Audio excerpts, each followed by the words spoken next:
ಸರಿ, ಕಣ್ಗಳನ್ನು ಮುಚ್ಚಿ ಒಂದು ನಿಮಿಷ ಪ್ರಾರ್ಥನೆ ಮಾಡೋಣ. ನಮ್ಮ ಸರ್ವಶಕ್ತನ ಒಡೆಯನಾದ ನಮ್ಮ ಕರ್ತನಾದ ಯೇಸು ಕ್ರಿಸ್ತನೇ, ಈಗಲೂ ಕೂಡ ಕರ್ತನೆ ನಮ್ಮನ್ನು ಒಪ್ಪಿಸಿಕೊಡುತ್ತಿದ್ದೇವೆ ರಾಜ.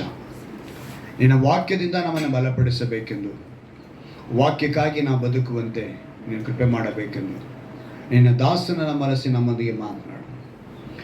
ವಾಕ್ಯವನ್ನು ಕೇಳಿ ಇನ್ನೂ ಹೆಚ್ಚಾಗಿ ನಿನ್ನ ಹತ್ತಿರದಲ್ಲಿ ನಾವು ಸೇರುವುದಕ್ಕೂ ವಾಕ್ಯಕ್ಕಾಗಿ ಬದುಕುವುದಕ್ಕೂ ಕೃಪೆ ಮಾಡಬೇಕೆಂದು ಯೇಸುವಿನ ನಾಮದಲ್ಲಿ ಪ್ರಾರ್ಥಿಸ್ತೇನೆ. ಆಮೆನ್. Hallelujah, hallelujah, hallelujah. ಇವತ್ತಿನ ಒಂದು ವಾಕ್ಯದಿಂದ ನೀವು ಅನೇಕ ಬದಲಾವಣೆಗಳನ್ನ ಹೊಂದಿಕೊಳ್ಬೇಕು. ಹಲ್ಲೆಲೂಯಾ. ಪ್ರತಿಯೊಂದು ವಾರ ನಿಮಗೆ ಕೊಡುವಂಥ ವಾಕ್ಯಗಳಿಂದ ನಿಮ್ಮೆಲ್ಲ ಏನು ಬರಬೇಕು? ಬದಲಾವಣೆ ಬರಬೇಕು. ಯಾಕಂತ ಹೇಳಿದ್ರೆ ವಾಗ್ದಾನ ಅಂತ ಹೇಳಲ್ಪಟ್ಟಿದೆ, ಎಲ್ಲಿ ನಿಂತು ತಡ್ತಾ ಇದ್ದಾರೆ ಅಲ್ವಾ? ಮನಸ್ಸೆಂಬ ಬಾಗಿಲು ತಡ್ತಾ ಇದ್ದಾರೆ. ಅದಕ್ಕೇನು ಮಾಡಬೇಕು? ಗಮನಿಸಬೇಕು, ಕೇಳಿಸ್ಕೋಬೇಕು, ಅವಕಾಶ ಕೊಡಬೇಕು. ಅವಕಾಶ ಕೊಟ್ಟ ಮೇಲೆ ನಾವು ಫಲ ಕೊಡೋರಾಗ್ತೀವಿ. ಅವ್ರು ಬಂದು ನಮ್ಮೊಂದಿಗೆ ಊಟ ಮಾಡ್ತಾರೆ, ನಾವು ಅವ್ರ ಸಂಗಡ ಊಟ ಮಾಡ್ತೀವಿ. ಇಷ್ಟು ಒಂದು ದೇವ್ರ ಇಟ್ಟಿರುವಾಗ ವಾಗ್ದಾನದಲ್ಲಿ ನಾವೇನು ತಿಳ್ಕೊಳ್ತಾ ಇದ್ದೀವಿ? ಇನ್ನು ಹತ್ರಕ್ಕೆ ಬರ್ತಾ ಇದ್ದೀವ? ಕಳೆದ ವಾರದಲ್ಲಿ ಕೂಡ ನಾವು ನೋಡಿದ್ವಿ ಒಂದು ಒಳ್ಳೆಯ ಅಂಶದಿಂದ ದೇವರ ನಾಮವನ್ನು. ಈ ವಾರದಲ್ಲಿ ಕೂಡ ಸತ್ಯವೇದದಲ್ಲಿ ಅನೇಕ ಘೋಷಣೆಗಳಿದೆ. ಏನಿದೆ? ಘೋಷಣೆ ಅಂದರೆ ಅರ್ಥ ಗೊತ್ತಾಗುತ್ತಾ? ಒಂದು ಅನೌನ್ಸ್ಮೆಂಟ್ ಅಂತ ಹೇಳ್ಬೋದು, ಒಂದು ನಿಬಂಧನೆ ಅಂತ ಹೇಳ್ಬೋದು. ಅಗ್ರಿಮೆಂಟ್ಗಿನ ಈ ಘೋಷಣೆ ಅನ್ನೋದೇನು ಅಂತ ಹೇಳಿದ್ರೆ, ಇದು ಬಹಳ, ಇದನ್ನು ನೀವು ಮಾಡಲೇಬೇಕು. ಇದೊಂದು ಕಾನೂನಿಂದ ಬರುತ್ತೋ ಆ ರೀತಿ ಒಂದು ಘೋಷಣೆ ಅಂತ ಹೇಳ್ತೀವಲ್ಲ, ಇಂಗ್ಲೀಷಲ್ಲಿ ಅದಕ್ಕೆ ಸ್ಲೋಗನ್ ಅಂತ ಹೇಳ್ತಾರೆ. ನಾವು ಇನ್ನೊಂದು ಪದ ಇದೆ, ಸ್ಲೋಗನ್ ಅಂದರೆ ಬೇರೆ ಅರ್ಥ ಇದೆ. ಆ ಸ್ಲೋಗನ್ ಅಲ್ಲ, ಇಂಗ್ಲೀಷಲ್ಲಿ ಒಂದು ಸ್ಲೋಗನ್ ಇದೆ, ಅದಕ್ಕೆ ಇನ್ನೊಂದು ಅರ್ಥ ಅನೌನ್ಸ್ಮೆಂಟ್ ಅಂತ ಹೇಳ್ಬೋದು. ಈ ರೀತಿಯಾಗಿ ಸತ್ಯವೇದದಲ್ಲಿ ಇರುವಂಥ ಈ ಒಂದು ಘೋಷಣೆಯಲ್ಲಿ ಹಳೆ ಒಡಂಬಡಿಕೆಯಲ್ಲಿ ಒಂದು ಮುಖ್ಯವಾದದನ್ನು ನಿಮ್ಗೆ ಹೇಳ್ತೀನಿ. ನಮಗೆಲ್ಲರಿಗೂ ಗೊತ್ತಿರೋ ವಾಕ್ಯನೇ, ನಿನ್ನ ವಾಕ್ಯವು ನನ್ನ ಕಾಲಿಗೆ ದೀಪವು, ನನ್ನ ದಾರಿಗೆ ಬೆಳಕು ಆಗಿದೆ. ಕೀರ್ತನೆ 119, 105 ನಾವಿದು ನೋಡ್ತೀವಿ. ಇದು ಹಳೆ ಒಡಂಬಡಿಕೆಯ ಒಂದು ಘೋಷಣೆ ಅಂತ ಹೇಳ್ಬೋದು. ಹಳೆ ಒಡಂಬಡಿಕೆಯಲ್ಲಿ ಒಂದು ಪ್ರಧಾನವಾಗಿ ಒಂದು ಘೋಷಣೆ ಅಂತ ಹೇಳ್ಬೋದು. ಯಾಕಂದರೆ ದೇವರ ವಾಕ್ಯವು ಏನಾಗಿದೆ ಅಂದರೆ, ನಮ್ಮ ಕಾಲಿಗೆ ದಾರಿಗೆ, ಬಹಳ ಚೆನ್ನಾಗಿ ಆಳವಾದ ಸತ್ಯ ಇದು. ಕೀರ್ತನೆಗಾರನು ಬರೆದಿರುವಂಥ ಉದ್ದೇಶ ಬಹಳ ಆಳವಾಗಿ ಬರೆದ. ಇದನ್ನು ನಾವು ಹೊಸ ಒಡಂಬಡಿಕೆ ಕಾಲಕ್ಕೆ ಬಂದರೆ, ಅಪೊಸ್ತಲ ಪೌಲನು ಫಿಲಿಪ್ಪ ಪಟ್ಟಣಕ್ಕೆ ಬರೆಯುವಾಗ ಒಂದು ಮಾತನ್ನು ಹೇಳ್ತಾನೆ. ಆ ಮಾತನ್ನು ನಾವು ಓದಬೇಕು. ಫಿಲಿಪ್ಪಿಯರಿಗೆ ಬರೆದ ಪತ್ರಿಕೆ 1ನೇ ಅಧ್ಯಾಯ. ಈ ಘೋಷಣೆನ ನೀವು ಕೇಳಿರಲ್ಲ. ಇದು ಒಂದು ಅದ್ಭುತವಾದ ಘೋಷಣೆ. ಯಾರಿಂದ? ಫಿಲಿಪ್ಪಿನ ಪಟ್ಟಣಕ್ಕೆ ಪೌಲನು ಬರೆಯುವಂಥ ಈ ಒಂದು ವಿಷಯ. ಅಪೊಸ್ತಲನಾದ ಪೌಲನು 1ನೇ ಅಧ್ಯಾಯದಲ್ಲಿ 21ನೇ ವಾಕ್ಯ, ಒಂದು ಅದ್ಭುತವಾದ ಮಾತು. ನನಗಂತೂ ಬದುಕುವುದೆಂದರೆ ಕ್ರಿಸ್ತನೇ, ಸಾಯುವುದು ಲಾಭವೇ. ಸಾಕು. ಇದು ಎಂಥ ಘೋಷಣೆ ನೋಡಿ. ಸಾಯುವುದು. ಇವತ್ತು ಎಷ್ಟು ಜನ ನಾವು ನೆನೆಸ್ತೀವಿ ಆ ಥರ? ಸಾಯುವುದೇನಂತೆ? ಇದು ಮಹಾ ಒಂದು ಸತ್ಯದ ಆಳವಾಗಿರುವಂಥ ಒಂದು ಘೋಷಣೆ ಇದು. ಹಳೆ ಒಡಂಬಡಿಕೆಯಲ್ಲಿ ಹೇಗೆ ನಿನ್ನ ವಾಕ್ಯವು ನನ್ನ ಕಾಲಿಗೆ ದೀಪವು, ದಾರಿಗೆ ಬೆಳಕು ಆಗಿದೆ ಅಂತ ಒಂದು ಘೋಷಣೆ ಇದೆಯೋ, ಅದಕ್ಕೆ ಸಮವಾಗಿರುತ್ತಂತೆ ಈ ಒಂದು ಘೋಷಣೆ. ಹೇಗೆ ಸಮವಾಗಿರುತ್ತೆ? ಅಲ್ಲಿ ಬದುಕಿನ ಕುರಿತು ಹೇಳಲ್ಪಡ್ತಾ ಇದೆ, ಇಲ್ಲಿ ಮರಣದ ಕುರಿತು ಹೇಳಲ್ಪಡ್ತಾ ಇದೆ. ಅಂದರೆ ಅಲ್ಲಿ ವಾಕ್ಯವಾಗಿರುವಂಥ యేసಯ್ಯ ಈ ಭೂಮಿ ಮೇಲೆ ಮನುಷ್ಯನಿಗೋಸ್ಕರ ಬಂದು ತನ್ನ ಜೀವವನ್ನೇ ಕೊಟ್ಟಿರುವಾಗ, ಈಗ ನೀನು ಕೂಡ ಅದಕ್ಕೇ ಒಪ್ಪಿಸಿಕೊಡಬೇಕು. ಈಗ ನಾವು ಜೀವಿಸುವುದು ನಮಗಾಗಿ ಅಲ್ಲ, ಸತ್ತು ಎದ್ದು ಬಂದಾತನಿಗಾಗಿ ಜೀವಿಸಬೇಕು ಅಂತೇಳಿ ಕೊರಿಂಥ ಪಟ್ಟಣಕ್ಕೆ ಬರೀತಾನೆ ಪೌಲನು. ನಾವು ಯಾರಿಗೋಸ್ಕರ ಬದುಕಬೇಕಂತೆ? ಸತ್ತು ಎದ್ದು ಬಂದಾತನಿಗಾಗಿ ನಾವು ಜೀವಿಸಬೇಕು, ನಮಗಾಗಿ ಜೀವಿಸೋದಲ್ಲ. ಇವತ್ತು ನಮ್ಮ ಭೂಮಿ ಮೇಲೆ ನಮ್ಮ ಎಲ್ಲರ ಒಂದು ನೆನಪುಗಳು, ನಮ್ಮ ಚಿಂತನೆಗಳು ಏನು ಅಂತ ಹೇಳಿದ್ರೆ, ಇಲ್ಲಿರೋವಾಗ ರಾಯಲ್ಟಿಯಾಗಿ, ಅಂದರೆ ಲಾಯಲಾಗಿ ಬದುಕಬೇಕು, ರಾಯಲ್ಟಿಯಾಗಿ ಬದುಕಬೇಕು. ಹೆಂಗಿರಬೇಕು ಅಂತ ಹೇಳಿದ್ರೆ ಹಂಗೆ ಹಿಂಗೆ ಹಂಗೆ ಅಂತ ಅಂದ್ಕೊಂಡು ಏನೇನೋ ಮಾಡ್ತಾನೆ. ಆದರೆ ಪೌಲ ಪೌಲನು ಇಲ್ಲಿ ಒಂದು ಘೋಷಣೆಯನ್ನು ಮಾಡಿ ಹೇಳ್ತಾನೆ. ಇದು ಪೌಲನು ಹೇಳ್ತಿರುವಂಥ ಮಾತು ಫಿಲಿಪ್ಪಿ ಪಟ್ಟಣಕ್ಕೆ. ಏನಂತ ಹೇಳ್ತಾನೆ? ನನಗಂತೂ ಬದುಕುವುದೆಂದರೆ. ನೀವು ಮೇಲ್ಗಡೆ ಇನ್ನೂ ಬಹಳ ಸ್ಪಷ್ಟವಾಗಿ ಬರೆಯಲ್ಪಟ್ಟಿದ್ದೆ. 19ನೇ ವಾಕ್ಯನ ಓದ್ತೀನಿ ಕೇಳಿ. ಯಾಕೆಂದರೆ ನನಗೆ ಸಂಭವಿಸಿರುವುದು ನೀವು ದೇವರಿಗೆ ಮಾಡುವ ವಿಜ್ಞಾಪನೆಯಿಂದಲೂ ಕ್ರಿಸ್ತನು ಹೇರಳವಾಗಿ ದಯಪಾಲಿಸುವ ಆತ್ಮನ ಸಹಾಯದಿಂದಲೂ ನನ್ನ ಪರಮಹಿತಕ್ಕೆ ಅನುಕೂಲಿಸುವುದೆಂದು ಬಲ್ಲೆನು. ಹೇಗೆಂದರೆ ನಾನು ಯಾವ ವಿಷಯದಲ್ಲಾದರೂ ನಾಚಿಕೆ ಪಡದೆ ಎಂದಿನಂತೆ ಈಗಲೂ ಸಹ ತುಂಬ ಧೈರ್ಯದಿಂದಿರುವುದರಿಂದ ಬದುಕಿದರೂ ಸರಿಯೇ ಸತ್ತರೂ ಸರಿಯೇ ನನ್ನ ದೇಹದ ಮೂಲಕ ಕ್ರಿಸ್ತನಿಗೆ ಮಹಿಮೆಯುಂಟಾಗಬೇಕೆಂದು ನನಗೆ ಬಹಳ ಅಭಿಲಾಷೆ ಇದೆ. ಹೇಗೆ ಹೇಳ್ತಾನೆ ನೋಡಿ, ಬದುಕಿದರೂ ಸರಿ ಸತ್ತರೂ ಸರಿ, ಈ ದೇಹದ ಮೂಲಕವಾಗಿ. ಇವತ್ತು ಈ ದೇಹವನ್ನು ನಾವು ಕಾಪಾಡಿಕೊಳ್ಳೋದಿಲ್ಲ. ದೇವರದಕ್ಕೆ ಶರೀರ, ಆತ್ಮ, ಪ್ರಾಣ ಸಜೀವ ಯಜ್ಞವಾಗಿ ಈ ಶರೀರನ ಅರ್ಪಿಸಬೇಕು, ಇಷ್ಟು ಹೇಳಿದ್ದಾರೆ. ಆಗ ನಾವು ಎಷ್ಟರ ಮಾತ್ರಕ್ಕೆ ಇವತ್ತಿನ ವಿಷಯನೇ ಅದೇ.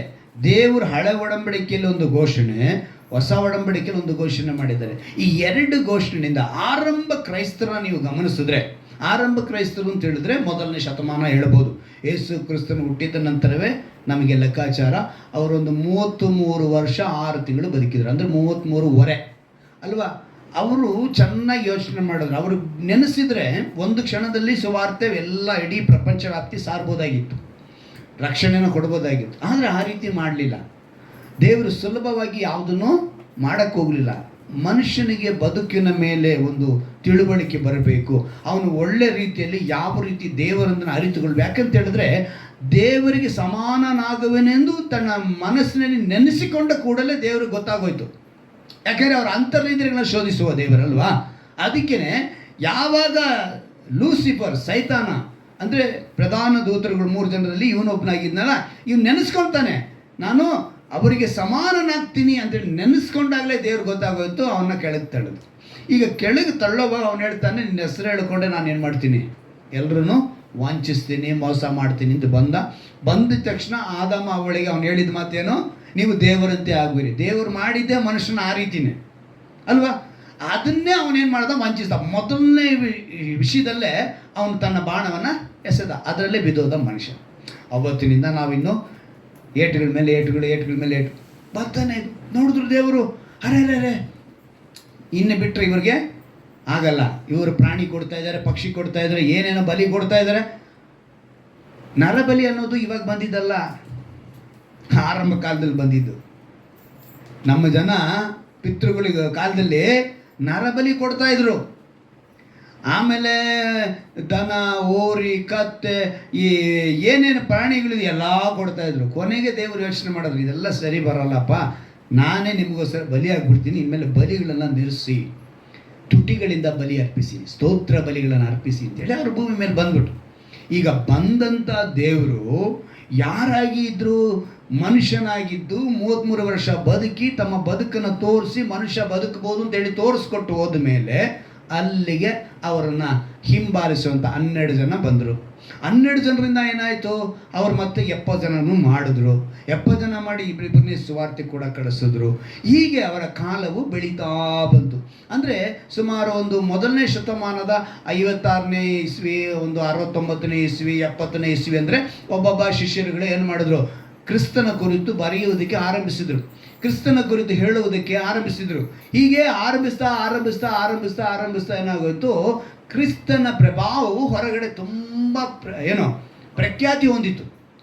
ಪ್ರಖ್ಯಾತಿ ಹೊಂದಿದ ತಕ್ಷಣ ಏನು ಮಾಡಿದ್ರು, ಆವಾಗಿನ ಜನ ದೇವರಿಗೆ ವಿರೋಧವಾದ ಜನರನ್ನು ಒಂದು ಉಂಟು ಮಾಡಿದ್ನಲ್ಲ, ಯಾರು ಶತ್ರು ಬಿದ್ದೋದವನು, ಇವನೇನು ಮಾಡ್ತಾನೆ, ಇವರಿಗೆ ಈಗೆಲ್ಲ ಅಂದ್ಕೊಂಡಿದ್ದಾರೆ ಕ್ರೈಸ್ತರ ವಿರೋಧವಾಗಿ ತುಂಬ ಜನ ಇವಾಗಿರೋವಂಥವ್ರು ಬಂದಿದ್ದಾರೆ. ಇವಾಗಿಲ್ಲ ರೀ, 1ನೇ ಶತಮಾನದಲ್ಲೇ ಇದ್ರು. ನೀವು ಸತ್ಯವೇದ ನೋಡಿದ್ರೆ ಅಪೊಸ್ತಲರ ಕೃತ್ಯಗಳೆಲ್ಲ ತುಂಬ ಕಡೆ ದೊಂಬಿ ಜನ ಅಂತ ಬರೆಯಲ್ಪಟ್ಟಿದೆ. ಸುಳ್ಳಾಗಿ ಅಪಾದನೆ ಹೊರಿಸಿದ್ರು ಅಂತ ಬರೆಯಲ್ಪಟ್ಟಿದೆ. ವಿಗ್ರಹ ಆರಾಧನಾಕಾರರು ಅನೇಕರು ಬಂದು ಇವ್ರ ಮೇಲೆ ಬಲವಂತವಾಗಿ ಇವ್ರನ್ನ ಸೆರೆಮನೆಗೆ ಹಾಕಿದ್ರು ಅಂತ ಬರೆಯಲ್ಪಟ್ಟಿದೆ. ಅಂದರೆ ಇದೆಲ್ಲ ಈಗ ನಡೀತಾ ಇರೋದೆಲ್ಲ ಸುಮ್ಮನೆ ವೇಸ್ಟ್ ಅಂತ ಹೇಳ್ತೀನಿ. ಅವ್ರನ್ನ ಪಾಸ್ಟರ್ನ ಹೊಡೆದ್ರು, ಈ ಸಭೆನ ಹೊಡೆದಾಕಿದ್ರು, ಅಲ್ಲಿ ಮತಾಂತರ ಮಾಡೋದಕ್ಕೆ ಅದನ್ನು ಮಾಡಿದ್ರು, ಇದೆಲ್ಲ ಇವಾಗ ಇವ್ರು ಹೇಳ್ತಾ ಇರೋದೆಲ್ಲ ಸುಮ್ಮನೆ ವೇಸ್ಟ್ ವಿಷಯ. ಆದರೆ ಆಗಿನ ಕಾಲದಲ್ಲೇ ಬೇರೊಂದು ದೇವರನ್ನ ಇಲ್ಲಿ ಪ್ರಖ್ಯಾತಿ ಮಾಡೋದಕ್ಕೆ ಇವರು ಬಂದಿದ್ದಾರೆ ಅಂತೇಳಿ ಶಿಷ್ಯರುಗಳನ್ನ ತಗೊಂಡೋಗಿ ಸೆರೆಮನೆಗೆ ಹಾಕ್ಸಿದ್ರು. ಅವರು ಬಿದ್ದಂಥ ಬಾಧೆಗಳು ಎಂಥದ್ದು ಅಂತ ಹೇಳಿದ್ರೆ, ಆವಾಗ ರೋಮನ್ನರ ಆಳ್ವಿಕೆ ಇತ್ತು. ಆ ರೋಮನರ ಪ್ರಭುತ್ವ, ಆ ರೋಮನರ ಆಳ್ವಿಕೆಯಲ್ಲಿ ಶಿಕ್ಷೆಗಳು ಬಹಳ ಕಠಿಣವಾಗಿದ್ದವು. ದೇವರು ಘೋಷಣೆ ಬರೆಸಿರುವುದು ಸುಮ್ಮನೆ ಅಲ್ಲ, ಹಳೆ ಒಡಂಬಡಿಕೆ ಅದನ್ನು ಹೇಳಿ ಈ ಹೊಸ ಒಡಂಬಡಿಕೆನ ಹೇಳಿದ್ದು. ಎರಡೂ ನೀವು ಕರೆಕ್ಟಾಗಿ ಬ್ಯಾಲೆನ್ಸ್ ಮಾಡಬೇಕು. ಎರಡನ್ನು ಏನು ಮಾಡಬೇಕು? ನೀವು ಬ್ಯಾಲೆನ್ಸ್ ಮಾಡಬೇಕು. ಅದು ಆ ವಾಕ್ಯ ನಿಮ್ಮ ಬಾಳಿಗೆ ಏನಾಗಿದೆ? ದೀಪ, ದಾರಿಗೆ ಬೆಳಕು. ಬೆಳಕಾಗಿರೋ ಯೇಸು ಭೂಮಿ ಮೇಲೆ ಬಂದಿದ್ದಾರೆ. ಬಂದು ಅವ್ರ ನಂತರ ಈ ಎಲ್ಲ ಕಾರ್ಯಗಳು ನಡೆದಿರುವಾಗ ಈಗ ಇವರ ಕುರಿತು ಯಾರ್ಯಾರು ಹೇಳಿದ್ರು ಅವ್ರನ್ನೆಲ್ಲರೂ ಕಠಿಣ ಶಿಕ್ಷೆ. ಎಂಥ ಶಿಕ್ಷೆ ಅಂತ ಹೇಳಿದ್ರೆ, ನಿಮ್ಗೆ ಎಷ್ಟು ಜನ ಗೊತ್ತಿದೆಯೋ ಗೊತ್ತಿಲ್ವೋ, ಆದರೆ ಬೆಂಗಳೂರಲ್ಲೇ ನನ್ನ ವಯಸ್ಸಿನ ನೋಡಿದ್ರೆ ಓಪನ್ ಏರ್ ಥಿಯೇಟ್ರ್ ಇತ್ತು. ಓಪನ್ ಏರ್ ಥಿಯೇಟ್ರ್ ಅಂದರೆ ಗೊತ್ತಾ? ಎಲ್ಲರೂ ಸ್ವಂತ ವಾಹನಗಳಲ್ಲಿ ಹೋಗಿ, ಬಯಲು ರಂಗಮಂಟಪ, ಅದು ಭೂಮಿ, ಅದು ಗ್ರೌಂಡ್ ಥರ ಇರುತ್ತೆ, ಅಲ್ಲಿ ಕಾರ್ನಲ್ಲಿ ಅಥವಾ ಬೈಕ್ನಲ್ಲಿ ನಿಂತ್ಕೊಂಡಿದ್ದಾರೆ, ಒಂದು ದೊಡ್ಡ ಸ್ಕ್ರೀನ್ ಇರುತ್ತೆ, ಅಲ್ಲಿ ಸಿನಿಮಾ ಓಡುತ್ತೆ. ಇದು ಬನರ್ಘಟ್ಟ ರೋಡಲ್ಲಿ ಡ್ರೈವಿಂಗ್ ಥಿಯೇಟ್ರ್ ಅಂತ ಒಂದಿತ್ತು. ಆ ಥರ ಬೆಂಗಳೂರಲ್ಲಿ ಅದೊಂದೇ ಇದ್ದಿದ್ದು. ಅಂದರೆ ಒಂದು ದೊಡ್ಡ ಸ್ಕ್ರೀನ್ ಇರುತ್ತೆ, ಇವರು ಎಲ್ಲ ಒಂಥರ ಸ್ಟೇಡಿಯಂ ಥರ ಗ್ರೌಂಡ್ ಥರ ಇರುತ್ತೆ, ಕಾರ್ನಲ್ಲಿ ಬರೋರು ಸ್ಟೇಡಿಯಂ ಕೂತ್ಕೊಂಡು ಹಿಂಗೆ ಬಂದು ಸಿನಿಮಾ ನೈಟ್ ಮಾತ್ರ ಅವಾಗೆಲ್ಲ ಸಿನಿಮಾ ಓಡೋದು. ಆ ರೀತಿಯಾಗಿ ಒಂದು ಸ್ಟೇಡಿಯಂ ಇದೆ ಅವ್ರದ್ದು. ನಾನು ಆ ಫೋಟೋ ತೊಗೊಂಬರ್ಬೇಕು ಅಂದ್ಕೊಂಡೆ, ಟೈಮ್ ಸಾಲಿಲ್ಲ ನನಗೆ. ಆ ಸ್ಟೇಡಿಯಂ ಹೆಂಗಿರುತ್ತೆ ಅಂತ ಹೇಳಿದ್ರೆ, ಒಂದು ಕಡೆ ಬಂದು ರಾಜ ಕುಳಿತುಕೊಳ್ತಾರೆ, ಮಿಕ್ಕಿದ 3 ರೌಂಡ್, ಆ ರೌಂಡು ಸ್ಟೇಡಿಯಂ ಥರ, ಕ್ರಿಕೆಟ್ ಸ್ಟೇಡಿಯಂ ಹೆಂಗಿರುತ್ತೆ ಅದೇ ಥರ ಇರುತ್ತೆ. ಮಧ್ಯದಲ್ಲಿ ಮರಳು ಹಾಕಿರ್ತಾರೆ. ಮರಳು ಹಾಕ್ಬಿಟ್ಟು ಕ್ರೈಸ್ತರನ್ನ ತಗೊಂಡಾಗ ಅಲ್ಲಿ ಬಿಡ್ತಾರೆ. ಹಸಿವಿನಲ್ಲಿರುವಂಥ 1 ವಾರಕ್ಕೆ 15 ದಿವಸಕ್ಕೆ ಹಸಿವಿನಲ್ಲಿರುವಂಥ ಸಿಂಹಗಳನ್ನು ಅಲ್ಲಿ ಬಿಡ್ತಾರೆ. ಸಿಂಹಗಳು ಬಂದು ಏನು ಮಾಡಬೇಕು? ಬೇಟೆ ಆಡಬೇಕು.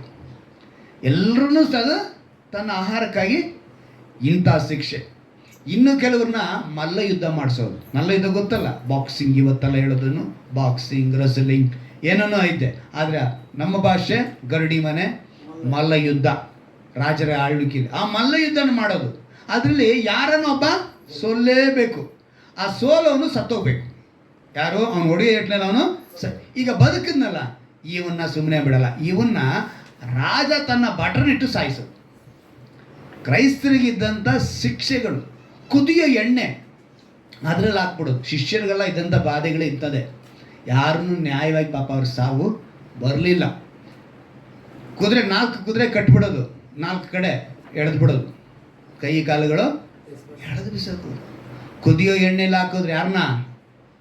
ಯೋಹಾನನು ಪ್ರಕಟಣೆ ಬರ್ದ್ನಲ್ಲ, ಮನುಷ್ಯ ಬೇಯಲೇ ಇಲ್ಲ, ಬೋಂಡ ಥರ ಹಾಕಿದ್ರು, ಬೇಯಲೇ ಇಲ್ಲ. ಇವನೇ ನೀನು ಎಣ್ಣೆಲಿ ಹಾಕಿದ್ರೆ ಬೇಯಲ್ಲ ಅಂತಾನೆ. ಕೊನೆಗೇನೆ ತೊಗೊಂಡೋಗಿ ಪದ್ಮಸ್ ದೀಪದಲ್ಲಿ ಹಾಕ್ಬಿಟ್ರು.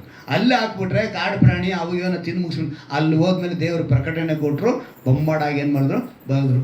ಆ ರೀತಿಯಾಗಿ ಬಹಳ ಹಿಂಸೆ ಮಾಡಿದ್ರು. ಕೆಲವ್ರನ್ನೆಲ್ಲ ಗರಗಸದಿಂದ ಕುಯ್ದ್ರಂತೆ. ನಾನೇನು ಸುಳ್ಳು ಹೇಳ್ತಿಲ್ಲ. ಹೊಸ ಒಡಂಬಡಿಕೆಯಲ್ಲೇ ಇಬ್ರಿಯರಿಗೆ ಬರೆದ ಪತ್ರಿಕೆ ತೆಗೆದುಕೊಳ್ಳಿ, ಅದರಲ್ಲಿ ಸ್ಪಷ್ಟವಾಗಿ ಬರೆಯಲ್ಪಟ್ಟಿದೆ. ಇಬ್ರಿಯರಿಗೆ ಬರೆದ ಪತ್ರಿಕೆ ತಗೊಳ್ಳಿ, ಹೇಳ್ತೀನಿ ನಾನು ಅದರಲ್ಲಿ ಏನು ಹೊಸದಾಗಿ ಹೇಳಬೇಕು ಅನ್ನೋ ಅವಶ್ಯಕತೆ ಏನಿಲ್ಲ. ಇಬ್ರಿಯರಿಗೆ ಬರೆದ ಪತ್ರಿಕೆ 11ನೇ ಅಧ್ಯಾಯದಲ್ಲಿ 36ನೇ ವಾಕ್ಯದಿಂದ ಹೇಳ್ತೀನಿ ನೋಡಿ. ಬೇರೆ ಬೇರೆ ಕೆಲವರು ಅಪಹಾಸ್ಯ, ಕೊರಡೆಯ ಪೆಟ್ಟು, ಬೇಡಿ, ಸೆರೆಮನೆ ಇವುಗಳನ್ನು ಅನುಭವಿಸಿದರು. ಕೆಲವರು ಜನರು ಕಲ್ಲೆಸೆದು ಕೊಂದರು, ಕೆಲವರನ್ನ ಗರಗಸದಿಂದ ಕೊಯ್ದು ಕೊಂದರು. ದೇವದ್ರೋಹಿಗಳಾಗಿ ಪ್ರಾಣವನ್ನು ಉಳಿಸಿಕೊಳ್ಳಿರಂದು ಕೆಲವ್ರನ್ನ ಪ್ರೇರೇಪಿಸಿದ್ರಂತೆ. ಏನಂತೆ? ದೇವದ್ರೋಹಿಗಳು ಅಂತ ಹೇಳ್ಬಿಟ್ಟು ಅವ್ರಿಗೆ ಪ್ರೇರೇಪಿಸಿದ್ರಂತೆ, ಪ್ರಾಣ ಉಳಿಸ್ಕೊಳ್ಳಿ ಅಂತ ಹೇಳಿದ್ರೆ. ಆದರೂ ಯಾರು ಏನು ಮಾಡಲಿಲ್ಲ? ಒಪ್ಕೊಂಡಿಲ್ಲ. ನಂತರ ಮಾಡಿದ್ರಂತೆ, ಕೆಲವರನ್ನ ಕತ್ತಿಯಿಂದ ಕೊಂದರು, ಕೆಲವರನ್ನ ಹಿಂಸೆ ಕೊರಡೆಯಿಂದ ಹೊಡೆಸಿದ್ರು, ಹಿಂಸೆ ಬಾಧೆಗಳನ್ನು ಅನುಭವಿಸಿದ್ರು. ಕುರಿ ಮೇಕೆಗಳ ಚರ್ಮಗಳನ್ನ ಉಟ್ಕೊಳ್ಳುವಂಥ ಪರಿಸ್ಥಿತಿ ಇತ್ತು. ಎಂಥ ಪರಿಸ್ಥಿತಿಯಲ್ಲಿ ಅಂತ ಹೇಳಿದ್ರೆ, ತಲೆ ಕೆಳಗಾಗಿ ಶಿಲುಬೆಗೆ ಹಾಕಿದ್ರು ಪೇತ್ರನ್ನ. ಏನಂತ? ತಲೆ ಕೆಳಗಾಗಿ. ಶಿಲುಬೆ ಅನ್ನೋದು ಈ ಥರ ಇರಬೇಕು, ಆದರೆ ಇವನು ತಲೆ ಕೆಳಗಾಗಿ. ಅಂದರೆ ಆ ಕಾಲದಲ್ಲಿ ಶಿಲುಬೆ ಮರಣ ಅನ್ನೋದು ಸಾಮಾನ್ಯವಾಗಿ ಎಲ್ಲ ಕ್ರೂರಿಯಾದ ಒಬ್ಬ ದುಷ್ಟನಿಗೆ ಆಗ್ತಾ ಇದ್ದಂಥ ಒಂದು ಶಿಕ್ಷೆ. ಯೇಸು ಅದ್ರ ಮೇಲೆ ಮರಣ ಹೊಂದಿದ ಮೇಲೆ ಶಿಲುಬೆಗೆ ಬೆಲೆ ಬಂದ್ಬಿಡ್ತು. ಹಲ್ಲೆಲೂಯಾ. ಅರ್ಥ ಆಯ್ತಾ? ಈ ಸಂಪ್ರದಾಯವನ್ನು ಇನ್ನೂ ಕೆಲವರು ಫಿಲಿಪ್ ಪಟ್ಟಣದಲ್ಲಿ ಏನು ಮಾಡ್ತಾರೆ ಗೊತ್ತಾ, ಈ ಗುಡ್ ಫ್ರೈಡೆ ಟೈಮಲ್ಲಿ ಶಿಲುಬೆಗೆ ಹೊಡೆಸ್ಕೊತಾರೆ. ಅವರವರೇ ಹೊಡೆದ್ಬಿಟ್ಟು ಆಮೇಲೆ ಕೆಳಗೆ ಬಿಚ್ಚಿ ಆಮೇಲೆ ಔಷಧಿ ಎಲ್ಲ ಹಾಕ್ಕೊತಾರೆ. ಅವ್ರು ಬಿದ್ದಂಥ ಬಾಧೆಯನ್ನು ನಾವು ಅನುಭವಿಸ್ಬೇಕಂತ ಕೆಲವರು ಶಿಲುಬೆಗೆ ಹೊಡ್ಕೊತಾರೆ. ಅಂಥ ಒಂದು ಸಂಪ್ರದಾಯದಲ್ಲಿ ಇನ್ನೂ ಕೆಲವರು ಬದುಕ್ತಾ ಇದ್ದಾರೆ. ಅರ್ಥ ಆಯ್ತಾ? ಹಾಗೆ ಅನೇಕ ವಿಧದಲ್ಲಿ ಯಂತ್ರಕ್ಕೆ ಕಟ್ಟಿಬಿಟ್ಟು ಎಳ್ಕೊಂಡು ಹೋಗ್ಬಿಡೋದು, ಮಿಷಿನ್ಗಳಿಗೆ ಕಟ್ಟಿಬಿಟ್ಟು ಇಂಥ ಆದರೆ ಅವರೊಳಗೆ ವಾಸ ಮಾಡಿದ ವಾಕ್ಯವೆಂಬ ಕ್ರಿಸ್ತನು, ಯೇಸು ಕ್ರಿಸ್ತನು ಅಂದು ಇದ್ರು, ಇಂದು ಇರ್ತಾರೆ, ನಾಳೆನೂ ಇರ್ತಾರೆ. ತಂದೆಯಾಗಿದ್ದು ಅವರೇ, ಕುಮಾರನಾಗಿರೋದು ಅವರೇ, ಪವಿತ್ರಾತ್ಮನಾಗಿರೋದು ಅವರೇನೆ. ಒಬ್ಬನೇ ದೇವರು, ಒಬ್ಬನೇ ಕರ್ತ. ಆದರೆ 3 ವ್ಯಕ್ತಿತ್ವ, ತ್ರಾಯೇಕ ದೇವರು. ಅವರು ತಮ್ಮ ಒಂದು 3 ವಿಧದಲ್ಲಿ ವ್ಯಕ್ತಿಯಾಗಿ ಬಂದಿದ್ದರಿಂದ, ವ್ಯಕ್ತಿತ್ವದಲ್ಲಿ ಬಂದಿದ್ದರಿಂದ ಅವ್ರೇನು ಹೇಳ್ತಿದ್ದಾರೆ, ಏನು ಮಾಡೋದು ಸರಿ, ಇವರಿಗೆ ಒಂದು ಸರಿಯಾದ ಒಂದು ವಿಷಯನ ತಿಳಿಸ್ಬೇಕು ಅಂದ್ಬಿಟ್ಟೆ ಅವರೊಳಗೆ ವಾಕ್ಯವನ್ನು ಇಡಿಸಿ ಯೇಸು ಎಂಬ ಆ ಕಾರಣ, ಆ ವಾಕ್ಯವೆಂಬುದು ಒಳಗಿದ್ದ ಕಾರಣ ಅವರೆಲ್ಲರೂ ಏನು ಮಾಡಿದ್ರು, ತಮ್ಮನ್ನು ಒಪ್ಪಿಸಿಕೊಟ್ರು. ನಮ್ಮ ದೇವರಿಗೆ ಇಬ್ರಿಯ ಭಾಷೆಯಲ್ಲಿ ಒಂದು ಮಾತು ಬರೆಯಲ್ಪಟ್ಟಿದೆ, ರಬೂನಿ. ಏನಂತ ಬರೆಯಲ್ಪಟ್ಟಿದೆ? ರಬ್ಬೂನಿ ಅಂದ್ರೆ ಏನರ್ಥ ಗೊತ್ತಾ? ಗುರುವೇ. ಏನು? ಬೋಧಕನೇ. ವಾಕ್ಯ ಓದನ್ವಾ? ಯೋಹಾನ ಬರೆದ ಸುವಾರ್ತೆ 20ನೇ ಅಧ್ಯಾಯ 16ನೇ ವಾಕ್ಯ. ಯೋಹಾನ ಬರೆದ ಸುವಾರ್ತೆ 20ನೇ ಅಧ್ಯಾಯ 16ನೇ ವಾಕ್ಯ. ಮರಿಯಳೇ ಎಂದು ಹೇಳಿದನು. ಆಕೆ ತಿರುಗಿಕೊಂಡು ಇಬ್ರಿಯ ಮಾತಿನಲ್ಲಿ ರಬೂನಿ ಅಂದಳು. ರಬೂನಿ ಅಂದರೆ ಗುರುವೇ ಎಂದು ಅರ್ಥ. ನಾನು ಸ್ತೋತ್ರ ಬಲಿ ಮಾಡಬೇಕಾದ್ರೆ ಕೆಲವು ಪದಗಳನ್ನೆಲ್ಲ ಬಳಸಿರ್ತೀನಿ, ನಿಮ್ಗೆ ಅರ್ಥ ಗೊತ್ತಾಗಬೇಕು. ನಾನೇನೋ ನನಗೆ ಬಾಯಿಗೆ ಬಂದಿದ್ದು ನಾನು ಹೇಳಲ್ಲ. ದೇವ್ರನ್ನ ಏನಂತ ಕರೆದ್ರು ಅವರು? ರಬೂನಿ, ಗುರುವೇ. ಗುರುವೇ ನಮ್ಮ ಭಾಷೆಯಲ್ಲಿ ನಮಗೇನು ಗುರು ಯಾರು? ಶಾಲೆಗಳಲ್ಲಿ ನಾವೆಲ್ಲ ಒಂದು ಎಷ್ಟು ಜನ ಹೇಳಿದ್ರೆ ಅದು ಗೊತ್ತಿಲ್ಲ, ನಾನಂತೂ ಹೇಳಿದ್ದೀನಪ್ಪ. ಗುರು ಬ್ರಹ್ಮ, ಗುರು ವಿಷ್ಣು. ಅದು ಕೂಡ ಅಲ್ಲಿ ಟ್ರಿನಿಟಿನ, ತ್ರಾಯೇಕನ ಅಲ್ಲಿ ಸ್ಪಷ್ಟವಾಗಿ ಬರೆಸಿದ್ದೇನೆ. ಯಾರು? ಸೈತಾನ ಉಂಟು ಮಾಡಿಬಿಟ್ಟ. ಆ 3 ಕೂಡ ನಮ್ದ್ರಲ್ಲೇ ಇರೋದು, ತಂದೆ, ಕುಮಾರ, ಪವಿತ್ರಾತ್ಮನು. ಇದನ್ನೇ ಅಲ್ಲಿ ಬ್ರಹ್ಮ, ವಿಷ್ಣು, ಮಹೇಶ್ವರ ಅಂತ ಮಾಡಿಬಿಟ್ಟು. ಏನು ವ್ಯತ್ಯಾಸ ಇಲ್ಲ ರೀ. ಅವ್ನು ಮಾಡಿದ್ದೆಲ್ಲ ನಮ್ಮ ಬೈಬಲ್ನ ಕಾಪಿ ಚಟ್. ಅವನೊಬ್ಬ ಕಾಪಿ ಚಟ್ ಕಳ್ಳ ಅಂತ ಹೇಳ್ಬೋದು. ಯಾರನ್ನ? ಸೈತಾನನ ನಾವೇನಂತ ಹೇಳ್ಬೋದು? ಕಾಪಿ ಚಟ್ ಕಳ್ಳ ಅಂತ ಹೇಳ್ಬೋದು. ಅವನಿಗೆ ಬೇರೆ ಕೆಲಸ ಏನು, ಅವನಿಗೆ ಸ್ವಂತವಾಗಿ ಏನೂ ಇಲ್ಲ ರೀ. ಅವನಿಗೇನೂ ಇಲ್ಲ. ಅವನು ಏನಂತ ಹೇಳಿದ್ರೆ ಬೀಳ್ಬೇಕು. ಅವನಿಗೆ ಶಕ್ತಿ ಕೊಟ್ಟಿದ್ರಲ್ಲ ದೇವರು, ಎಲ್ಲ ಅಧಿಕಾರವನ್ನು ಕೊಟ್ಟಿದ್ರು. ಏನು ನೀನು ಆಳ್ವಿಕೆ ಮಾಡೋ ಈ ಭೂಮಿನ ಅಂತೇಳಿ ಕೊಟ್ಟರೆ ಅದನ್ನು ದುರುಪಯೋಗ ಪಡಿಸ್ಕೊಂಡು. ಆದರೆ ದೇವರ ಹತ್ರ ಒಂದು ಸ್ಪೆಷಲ್ ಗುಣ ಏನು ಗೊತ್ತಾ? ಕೊಟ್ಟರೆ ಕಿತ್ಕೊಳ್ಳಲ್ಲ. ಮನುಷ್ಯ ಇವತ್ತು ಈ ಕ್ಷಣ ಕೊಟ್ಟಿದ್ದನ್ನ ಮರುಕ್ಷಣ ಹೇಳಿ ತೋರಿಸ್ತಾನೆ. ಸೈತಾನನ ಕೆಲಸನೂ ಅದೇನೆ. ಅವನು ಕೊಟ್ಟಿದ್ದನ್ನ ಖಂಡಿತವಾಗಿ ಕಿತ್ಕೊತಾನೆ. ಅದು ದೇವರು, ಅವನ ಪಾಪಿನೇ ಗೊತ್ತಿದ್ದು, ಆದರೂ ಕೂಡ ಅವನ ಹತ್ರ ಕೇಳಲಿಲ್ಲ. ನಾನು ಕೊಟ್ಟಿದ್ದು ಅದನ್ನು ಹೆಂಗೆ ಆಳ್ವಿಕೆ ಮಾಡ್ಕೋಬೇಕು ಅಂತ ಅವ್ರಿಗೇನು ಗೊತ್ತಿತ್ತು. ಅದರಿಂದ ನಾನು ಕೊಟ್ಟಿರೋ ಶಕ್ತಿನ ನೀನು ಏನು ಮಾಡಿಕೆ ಮಾಡಿದ್ರು ನನ್ನನ್ನು ಗೆಲ್ಲೋದಕ್ಕೆ ಸಾಧ್ಯ ಇಲ್ಲ ಅಂತೇಳಿ ದೇವ್ರೇನು ಮಾಡಿದ್ರು, ಅವನ ಹತ್ರ ಏನು ಕೀಳಲಿಲ್ಲ. ಆ ಶಕ್ತಿ ಇಟ್ಕೊಂಡು ನಾನು ಮೆರಿದೆ ಅಂದರೆ ಅವ್ನು ಹೆಂಗೆ ಮೆರಿತಾ ಇದ್ರೆ ದೇವ್ರಿಗೆ ಮೇಲಾಗಿ ಹೋಗ್ಬೇಕು ಅಂದ್ಕೊಂಡ. ಆದರೆ ಆ ಸಮಯದಲ್ಲಿ ದೇವರು ಹೇಳ್ತಾರೆ ಅವನಿಗೆ, ಇಲ್ಲಿ ವಾಕ್ಯ ನೋಡಿ, ಗುರುವೇ ಅಂದರೆ ಇವತ್ತಿನ ದಿವಸದಲ್ಲಿ ನಾವು ಅದನ್ನು ತಿಳ್ಕೋಬೇಕು. ವಾಕ್ಯವಾಗಿರುವ ರಬ್ಬೂನಿ ಒಳಗೆ ಬಂದರೆ ಆ ಗುರು, ಈಗ ನಿಮ್ಮಲ್ಲಿಗೂ ಆ ರಬ್ಬೂನಿ ಒಳಗಿದ್ದಾರಾ ಅಂತ ನಾನು ಪ್ರಶ್ನೆ ಮಾಡಬೇಕು. ನಿಮ್ಮಲ್ಲಿ ಆ ವಾಕ್ಯ ಒಳಗೆ ಬಂದಿದ್ಯಾ? ಕ್ರೈಸ್ತರಲ್ಲಿ ಈ ನಡುವೆ ಒಂದು ರೋಗ ಹರಡಿಬಿಟ್ಟಿದೆ. ಕ್ರೈಸ್ತರಲ್ಲಿ ಏನು ಗೊತ್ತಾ? ಬೈಬಲ್ನ ತಗೊಂಡು ರಾತ್ರಿ ಟೈಮಲ್ಲಿ ಪಕ್ಕದಲ್ಲಿ ಇಟ್ಕೊಂಡು, ತಲೆ ಹಕ್ಕದಲ್ಲಿ, ಎಲ್ಲಿ ತಲೆ ಪಕ್ಕದಲ್ಲಿ ಇಟ್ಕೊಂಡು, ತಲೆ ದಿಂಬೇಕಾದ್ರೆ ಇಟ್ಕೊಂಡ್ಬಿಡ್ಬೋದು. ಆ ಥರನೂ ಇಟ್ಕೊಂಡ್ಬಿಡ್ತಾರೆ ಕೆಲವರು. ಅಲ್ಲಿ ಇಟ್ಕೊಂಡು ಮಲ್ಕೊತಾರೆ. ಎಲ್ಲಿ ಇಟ್ಕೊಂಡು?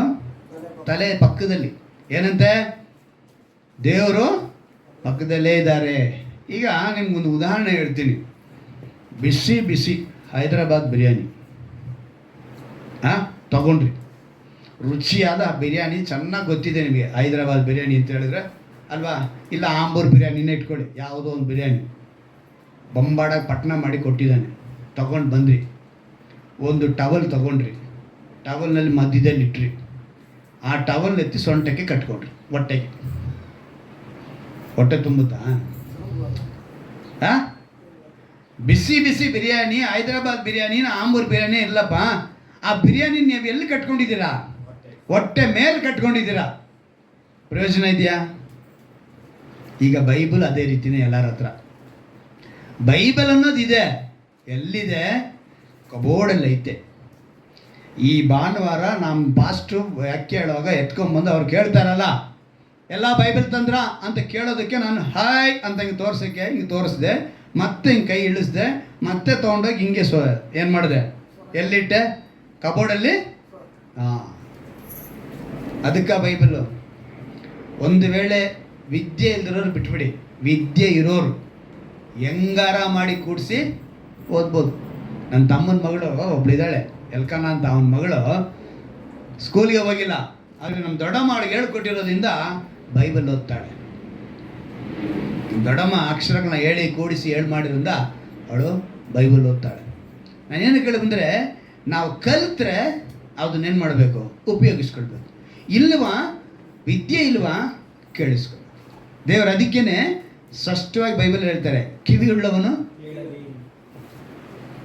ಬೇರೆ ಏನಾದ್ರು ಪದ ಉಪಯೋಗಿಸ್ಬೇಕಿತ್ತೆ. ಅವ್ರಿಗೆ ಗೊತ್ತು, ನಮ್ಮ ಜನ ಕೆಲವರು ಒಂದು ವೇಳೆ ನಾಳೆ ವಿದ್ಯೆ ಇಲ್ದಿರ ಹೋದರೆ ಕಿವಿಯಾನ ಇರ್ತೈತೆ. ಏನಿರ್ತೈತೆ?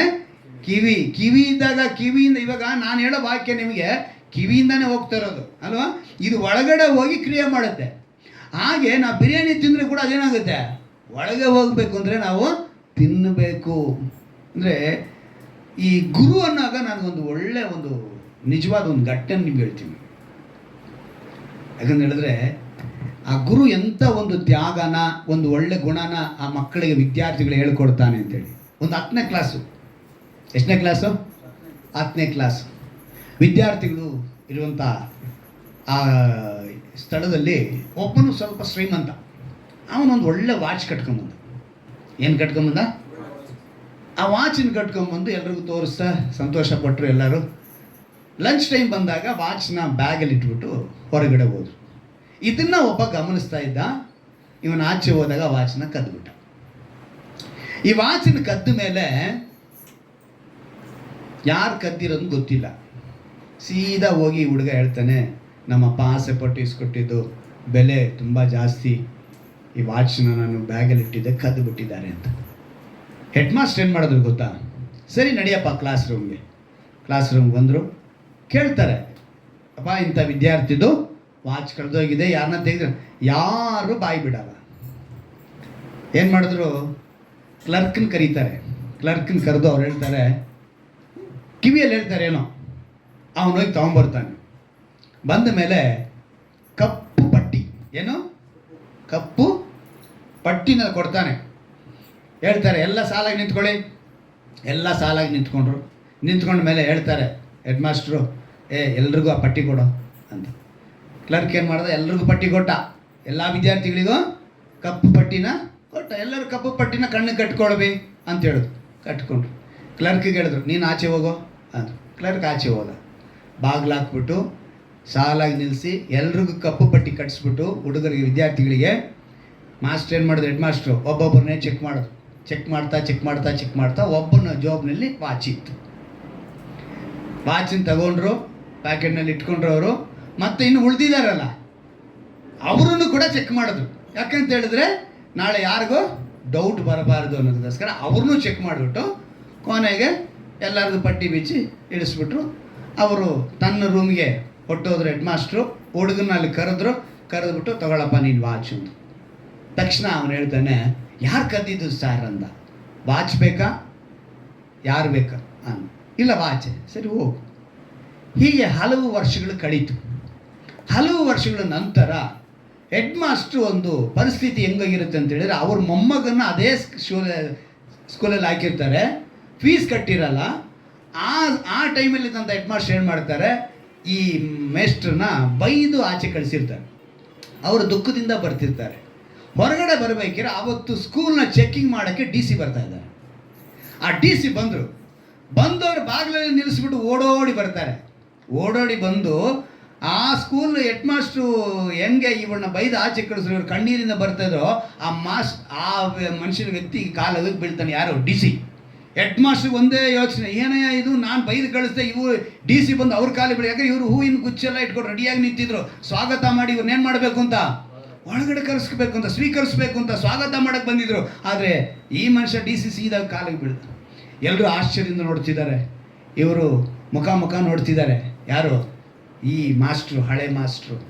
ಏನು ಅಂತ ಕೇಳಿದ್ರೆ ಅವ್ರನ್ನ ಪಕ್ಕದಲ್ಲಿ ಕುಂಡಿಸಿ, ಮಾಸ್ಟ್ರೇ ನಾನು ಯಾರು ಅಂತ ಗೊತ್ತಾಯ್ತಾ ಅಂತೇಳಿ. ಇಲ್ಲಪ್ಪ ಗೊತ್ತಾಗಲಿಲ್ಲ, ವಯಸ್ಸಾಯ್ತಲ್ಲ ಅಂದರೆ. ನಾನು ನಿಮ್ಮ ವಿದ್ಯಾರ್ಥಿ, ವಾಚ್ ಕದ್ದ ವಿದ್ಯಾರ್ಥಿ. ಯಾವುದು? ಓ ರೈಟ್, ಹೌದಾ, ಅದು ನೀನೇನ ಕದ್ದಿದ್ದು? ಮಾಸ್ಟ್ರೇ ನಿಮಗೆ ಗೊತ್ತಿಲ್ವಾ ನಾನೇ ಕದ್ದಿದ್ದು? ಇಲ್ಲಪ್ಪ, ಅವತ್ತು ಹುಡುಗರಿಗೆ ಪಟ್ಟಿ ಕಟ್ಟಿದ ಮೇಲೆ ನಾನು ಪಟ್ಟಿ ಕಟ್ಕೊಂಡು ಯಾರು ಕದ್ರು ಅನ್ನೋದು ನನಗೂ ಗೊತ್ತಾಗಬಾರ್ದು ಅಂಥೇಳಿ ಅವತ್ತು ನಾನು ಪಟ್ಟಿ ಕಟ್ಟಿರೋದ್ರಿಂದ ನಾನೇನು ಮಾಡಲಿಲ್ಲ, ಗೊತ್ತಾಗಲಿಲ್ಲ ಅನ್ನಂತೆ. ಎಂಥ ಗುರು ನೋಡಿದ್ರ? ಯಾಕೆ? ಕಳ್ಳ ಅಂತ ಯಾರು ಗೊತ್ತಾದ್ರೆ ನಾಳೆ ಅವ್ರ ಭವಿಷ್ಯ ಕೆಟ್ಟೋಗುತ್ತೆ, ನನಗಾಗ್ಬೋದು, ನನ್ನ ಮನಸ್ಸಿನಲ್ಲಿ ಆಗ್ಬೋದು, ಆ ಕಹಿ ಬಂದ್ಬಿಡ್ಬಾರ್ದು ಅಂಥೇಳಿ ಆ ಹೆಡ್ ಮಾಸ್ಟರ್ ಏನು ಮಾಡಿದಂತೆ, ಅವರು ಪಟ್ಟಿ ಕಟ್ಕೊಂಡ್ರು. ಆ DC ಹೇಳಿದಂತೆ, ಅವತ್ತು ನಾನು ತೀರ್ಮಾನ ಮಾಡಿದೆ, ನನ್ನ ಗುರುಗಳು ನನ್ನ ಹಿಡ್ಕೊಳ್ಳಲಿಲ್ಲ, ನನ್ನ ನೋಡಿದ್ರು ಅವ್ರಿಗೆ ಹಿಡ್ಕೊಳ್ಳಿಲ್ಲ, ಗೊತ್ತಿದ್ರು ಹಿಡ್ಕೊಳ್ಳಿಲ್ಲ ಅಂತ ಅಂದ್ಕೊಂಡೆ. ಇಂಥ ದೊಡ್ಡ ಗುಣನ ನಿಮಗೆ ಗುರುವೇ ಅಂಥೇಳಿ ಅವ್ನು ಕಾಲಕ್ಕೆ ಬಿದ್ದಂತೆ. ಲೋಕ ಪ್ರಕಾರವಾಗಿರುವಂಥ ಗುರು ಇಂಥ ತ್ಯಾಗ ಮಾಡಿದರೆ, ನೀನು ನಾನು ಆರಾಧಿಸುವ ಗುರು ನಿನಗೋಸ್ಕರ ನನಗೋಸ್ಕರ ಶಿಲುಬೆ ಮೇಲೆ ಪ್ರಾಣವನ್ನೇ ಕೊಟ್ಟರು. ಹಲ್ಲೆಲೂಯಾ! ಎಂಥ ಗುರು ಅಲ್ವಾ, ನಮ್ಮ ಗುರು ಅಲ್ವಾ? ಅಂದರೆ ನಾನು ಹೇಳಕ್ಕೆ ಬರ್ತಿದ್ರೆ, ಈ ವಾಕ್ಯ ನಿನ್ನ ಒಳಗಿದ್ರೆ ನೀನು ಹೇಳಬೇಕು. ಪೌಲನು ಹೇಳಿದೆ, ನಾನು ಬದುಕಿದರೂ ಸರಿಯೇ ಕ್ರಿಸ್ತನಿಗಾಗಿ, ನನ್ನ ಸಾಯುವುದು ನನಗೆ ಲಾಭನೇ, ನನಗೆ ನಷ್ಟನೇ ಇಲ್ಲ.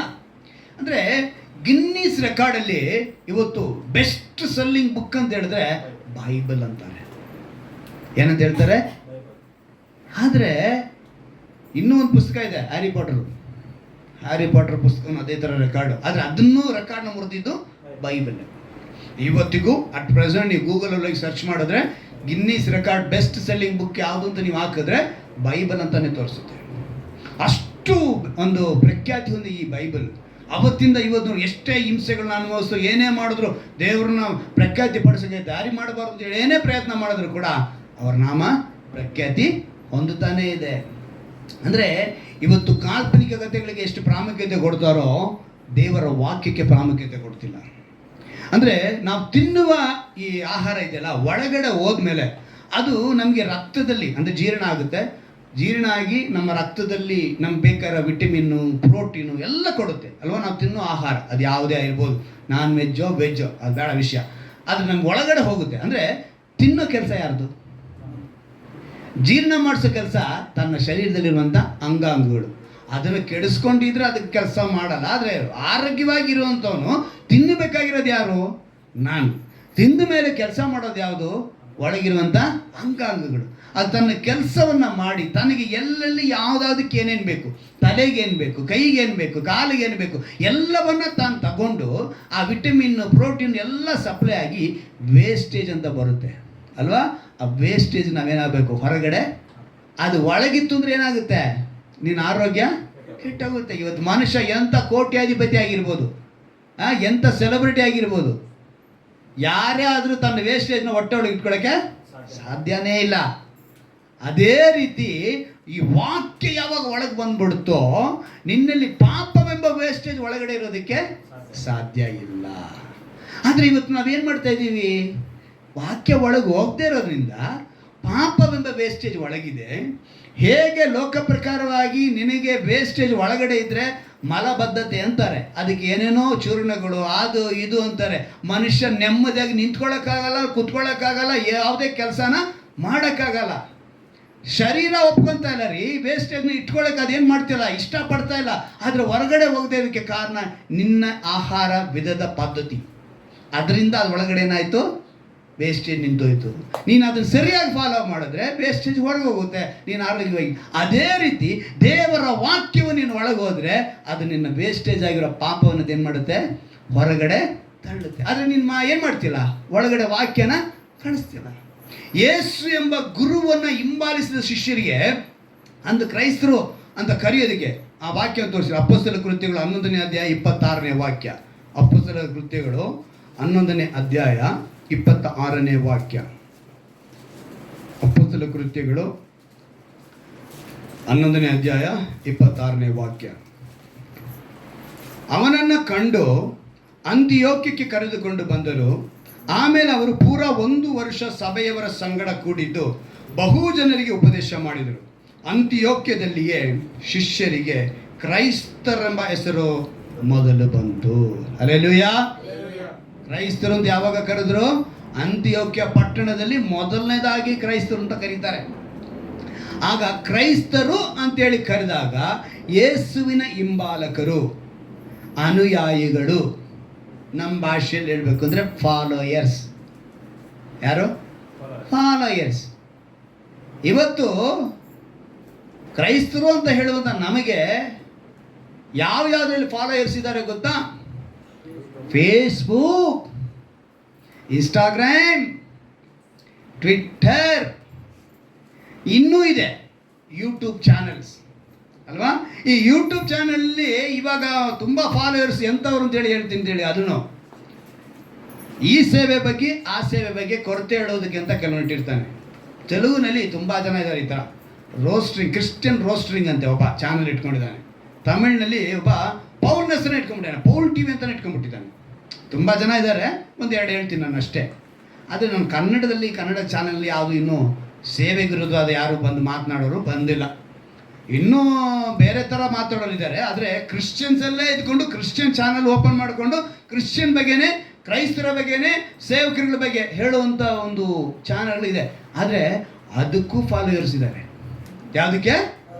ದೂಷಣೆ ಮಾಡಿಕೊಂಡು ಇನ್ನೊಂದು ಸೇವೆನ ಕೊರತೆ ಹೇಳಿಕೊಂಡು ಇರುವಂಥ ಚಾನಲ್ಗಳಿಗೂ ಕೂಡ ಫಾಲೋಯರ್ಸ್ ಇದ್ದಾರೆ. ಎಲ್ಲ ಸೇವಕರು ಯೂಟ್ಯೂಬ್ ಚಾನಲಲ್ಲಿ ಸೇವೆ ಆಗ್ತಾರೆ, ಅವರಿಗೂ ಫಾಲೋಯರ್ಸ್ ಇದ್ದಾರೆ ಅಲ್ವಾ? ಇನ್ಸ್ಟಾಗ್ರಾಮಲ್ಲಿ ಇರ್ತಾರೆ, ಯೂಟ್ಯೂಬ್ನಲ್ಲಿ ಇರ್ತಾರೆ. ಆದರೆ ಇವು ಚೆನ್ನಾಗಿ ತಿಳ್ಕೊಳ್ಳಿ, ಪೊಲಿಟಿಷಿಯನ್ ಲೀಡರ್ಗಿದ್ದಾರೆ ಫಾಲೋಯರ್ಸ್, ಸಿನಿಮಾ ಸೆಲೆಬ್ರಿಟೀಸ್ಗಳಿಗೆ ಫಾಲೋಯರ್ಸ್ ಇದ್ದಾರೆ. ಏನೇನೋ ಎಲ್ಲ ವಿಷಯದಲ್ಲೂ ಸ್ವಾಮೀಜಿಗಳಿಗಿದ್ದಾರೆ, ಸದ್ಗುರುಗಳಿಗಿದ್ದಾರೆ, ಪಾಸ್ಟರ್ಸ್ಗಳಿಗೂ ಇದ್ದಾರೆ ಅಲ್ವಾ? ಎಲ್ರಿಗೂ ಇದ್ದಾರೆ. ಅಂದರೆ ಚೆನ್ನಾಗಿ ಗಮನಿಸಬೇಕು. ಈಗ ಮೊನ್ನೆ ನೋಡಿದೆ, ನಮ್ಮ ವಿರಾಟ್ ಕೊಹ್ಲಿ ಅವ್ರು ಯಾವುದೋ ಒಂದು ಆ್ಯಪ್ ಡೌನ್ ಮಾಡಿಬಿಟ್ಟಿದ್ದಾರೆ. ಅದರಲ್ಲಿ ಗೇಮ್ ನೀವು ಆಡಿದ್ರೆ, ಅವ್ರು ಯಾರೋ ಬಡತನದಲ್ಲಿ ಇದ್ದಂತೆ, ಅವ್ನು ಗೇಮ್ ಆಡಿದ್ನಂತೆ, ತುಂಬ ಸಾಹುಕಾರನಾದನಂತೆ. ಅದನ್ನು ಹೇಳಿ ಅವನು ಹೇಳ್ತಿದ್ದಾನೆ, ಅದಕ್ಕೆ ಅಡ್ವರ್ಟೈಸ್ ಆಗಿ ಅಕ್ಷಯ್ ಕುಮಾರ್ ಬರ್ತಾ ಇದ್ದಾನೆ, ಅವನು ಬಂದು ಬೇರೆ ಅಡ್ವರ್ಟೈಸ್ ಮಾಡ್ತಿದ್ದಾನೆ. ಅದಕ್ಕೆ ಏನು? ಗೇಮ್ ಆಡೋದಕ್ಕೆ. ಇವತ್ತು ಗೇಮ್ ಅನ್ನೋದು ಮನುಷ್ಯನನ್ನು ಎಲ್ಲಿಗೆ ತಗೊಂಡೋಗಿ ಇಟ್ಟಿದೆ ಅಂತ ಹೇಳಿದ್ರೆ, ಬದುಕನ್ನೇ ತಿರುಗಾಕುವಂಥ ಪರಿಸ್ಥಿತಿ ತಗೊಂಡೋಗಿ ಇಟ್ಬಿಟ್ಟಿದೆ ಗೇಮ್. ನೀವು ಇವತ್ತು ಫೋನ್ಪೇ ಆಗಲಿ, ಗೂಗಲ್ ಪೇ ಆಗಲಿ, ಪೇಟಿಎಮ್ ಆಗಲಿ, ನಿಮಗೆ ರೂಪಾಯಿ, 2 ರೂಪಾಯಿ, 3 ರೂಪಾಯಿ ಎಲ್ಲ ಮೊದಲು ಬರ್ತಾಯಿತ್ತು ನಮಗೆ, ಏನೋ ರಿವಾರ್ಡ್ಗಳು. ಇವಾಗ ಅದೆಲ್ಲ ಬರಲ್ಲ. ರೆಮ್ಮಿ ಆಡಿ, ಏನಂತೆ? ರೆಮ್ಮಿ ಆಡಿ ಅಂತ ಅವನೇ 5,000 ಬೋನಸ್ ಕೊಡ್ತೀನಿ. ಇವೆಲ್ಲವೂ ಏನಂದರೆ ನಮ್ಮ ಮನುಷ್ಯನನ್ನು ಫಾಲೋಯರ್ಸ್ ಆಗಿ ನಾವು ಹೋಗೋದ್ರಿಂದ ಇವೆಲ್ಲವೂ ನಮ್ಮನ್ನು ತಳ್ಕೊಂಡು ಹೋಗ್ತಾ ಇದೆ. ಆದರೆ ಇವತ್ತು ವಾಕ್ಯಕ್ಕೆ, ಯೇಸುವಿಗೆ ಫಾಲೋಯರ್ಸ್ ಇಲ್ಲ. ಅಂದು ಅಂತ್ಯೋಕ್ಯ ಪಟ್ಟಣದಲ್ಲಿ ಕ್ರೈಸ್ತರು ಯಾವಾಗ ಕರೆಯಲ್ಪಟ್ಟರು ಅಂದರೆ, ಯಾವಾಗ ಅವನ್ನ ಹಿಂಬಾಲಿಸಿದ್ರು, ಯಾರು ಶಿಷ್ಯರು ಯೇಸುನ ಯಾವಾಗ ಹಿಂಬಾಲಿಸಿದ್ರು, ಅನುಯಾಯಿಗಳಾಗಿ ಆದರೂ, ಫಾಲೋಯರ್ಸ್ ಆಗಾದರೂ, ಅವರಿಗೆ ಹೇಳಿದ್ರು ಕ್ರೈಸ್ತರು ಅಂತೇಳಿ. ಆದರೆ ಇವತ್ತು ಕ್ರೈಸ್ತರು ಅಂತ ಹೇಳಿಕೊಂಡು ನಮಗೆ ಬೇರೆ ಬೇರೆ ಫಾಲೋಯರ್ಸ್ ಇದ್ದಾರೆ ಹೊರತು ನಾವು ಮಾತ್ರ ಕ್ರಿಸ್ತನ ಫಾಲೋಯರ್ಸ್ ಅಲ್ಲ. ಕ್ರೈಸ್ತರಲ್ಲಿ ನಾನು ಅದಕ್ಕೆ ಹೇಳೋದು, ಇವತ್ತು ಕ್ರೈಸ್ತರಿಗೆ ಬೇಕು ರಕ್ಷಣೆ, ಬೇರೆಯವ್ರಿಗೆ ರಕ್ಷಣೆನೇ ಬೇಕಾಗಿಲ್ಲ. ಇವತ್ತು ಕ್ರೈಸ್ತರಲ್ಲೇ ಫಸ್ಟ್ ರಕ್ಷಣೆ ಇಲ್ಲ. ಇವರು ಸರಿಯಾದ ರೀತಿಯಲ್ಲಿ ಕ್ರೈಸ್ತನ ರಕ್ಷಣೆಗೆ ಬಂದರೆ ನೋಡಿ, ನಿಮಗೊಂದು ಚೆನ್ನಾಗಿ ನೆನಪು ಹೇಳ್ತೀನಿ. ಗೋಲಿಯಾತನ ಗೆದ್ದವ್ರು ಯಾರು? ದಾವೀದ. ಅದೇ ದಾವೀದ ಒಂದು ವಿಷಯದಲ್ಲಿ ಬಿದ್ದೋಗ್ತಾನೆ. ಯಾವುದು? ಬೆತ್ಷೆಬ ವಿಷಯದಲ್ಲಿ. ಗೋಲಿಯಾತನನ್ನು ಜಯಿಸಿದಂಥ ಅವನಿಗೆ ಮಾಂಸದಲ್ಲಿ ಎಲ್ಲಿ ಬಿದ್ದೋದ? ಆತ್ಮದಲ್ಲಿ ಬಲವುಳ್ಳವನಾಗಿದ್ದ. ನನ್ನೊಂದಿಗೆ ಯೇಸು ಇದೆ, ದೇವರಿದ್ದಾರೆ ಅಂತೇಳಿ, ಯೆಹೋವ ಇದ್ದಾರೆ, ಆ ನಾಮದಲ್ಲಿ ನಿನ್ನ ಮೇಲೆ ಯುದ್ಧ ಮಾಡ್ತೀನಿ ಅಂತ ಆತ್ಮದಲ್ಲಿ ಬಲವುಳ್ಳವನಾಗಿದ್ದವನು ಏನು ಮಾಡ್ದ? ಗೋಲಿಯಾತನ ಗೆದ್ದುಬಿಟ್ಟ. ಆದರೆ ಶರೀರದಲ್ಲಿ ಏನಾಗೋದ? ಮಾಂಸದಲ್ಲಿ, ಬೆತ್ಷೆಬ ವಿಷಯದಲ್ಲಿ ಬಿತ್ತೋದ. ಇವತ್ತು ಅನೇಕರು ಕಾರಣ ಈ ರೀತಿಯೇ ಸ್ಥಳ ಮಾಡಿಕೊಟ್ಟು ಬಿಡ್ತಾರೆ.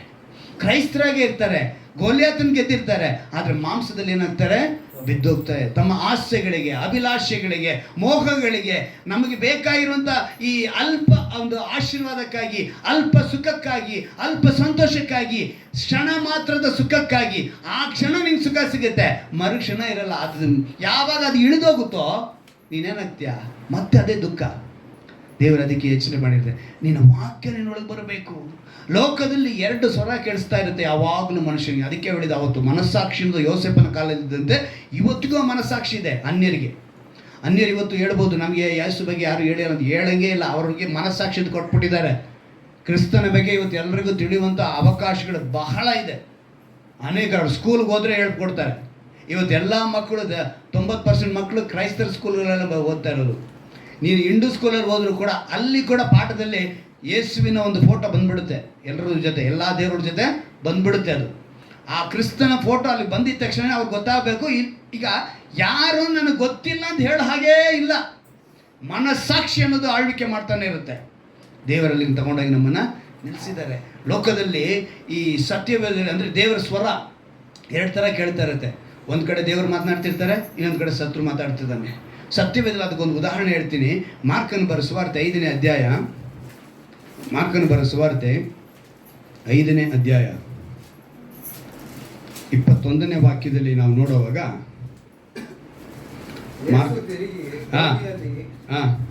ಈಚೆ ದಡಕ್ಕೆ ಬಂದಾಗ ಜನರು ಬಹು ದೊಡ್ಡ ಗುಂಪಾಗಿ ಆತನ ಬಳಿಗೆ ಬಂದರು.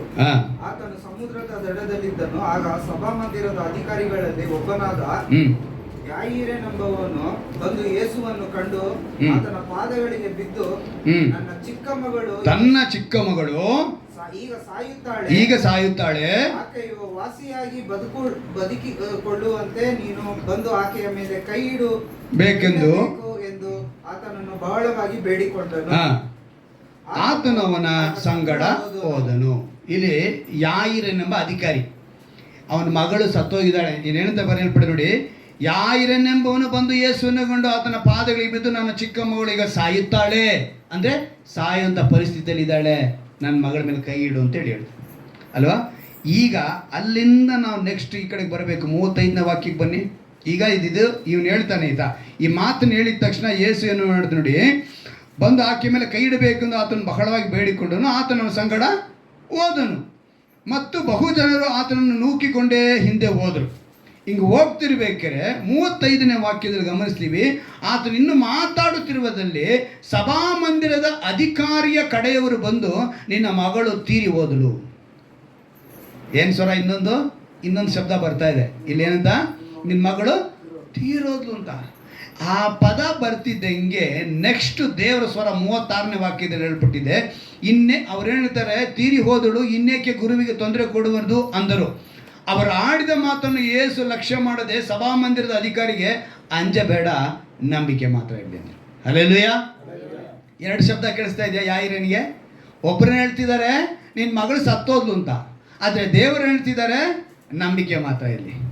ಇವತ್ತು ನಿನ್ನ ನೋಡಿ ಅದೇ ಮಾತು ಹೇಳ್ತಿದ್ದಾರೆ. ನಿನ್ನ ಸುತ್ತಲೂ ಇರುವಂಥ ಸಮಸ್ಯೆ ನಿನ್ನನ್ನು ಏನಂತ ಹೇಳ್ತಾ ಇದೆ?